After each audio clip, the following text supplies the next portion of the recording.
ರಾಜ್ಯಾದ್ಯಂತ ಮಳೆಯ ವಾತಾವರಣ ಮುಂದುವರೆದಿದ್ದು, ಕರಾವಳಿ ಜಿಲ್ಲೆಗಳಾದ ದಕ್ಷಿಣ ಕನ್ನಡ, ಉಡುಪಿ ಮತ್ತು ಉತ್ತರ ಕನ್ನಡದಲ್ಲಿ ಭಾರೀ ಮಳೆಯಿಂದ ಜನಜೀವನ ಅಸ್ತವ್ಯಸ್ತವಾಗಿದೆ ಮತ್ತು ಜುಲೈ 13ವರೆಗೆ ಗಾಳಿಯೊಂದಿಗೆ ಭಾರೀ ಮಳೆ ಮುಂದುವರಿಯಲಿದೆ ಎಂದು ಹವಾಮಾನ ಇಲಾಖೆ ತಿಳಿಸಿದೆ.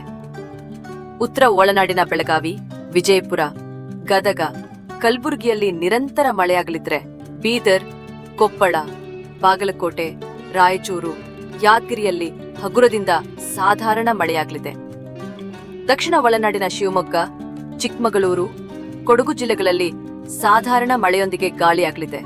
ಜೊತೆಗೆ ಬೆಂಗಳೂರು, ಗ್ರಾಮಾಂತರ, ನಗರ, ಕೋಲಾರ, ಮೈಸೂರು, ಬಳ್ಳಾರಿ, ಮಂಡ್ಯ, ದಾವಣಗೆರೆ, ವಿಜಯನಗರ, ತುಮಕೂರು, ರಾಮನಗರದಲ್ಲಿ ಸಾಧಾರಣ ಮಳೆಯಾಗಲಿದೆ.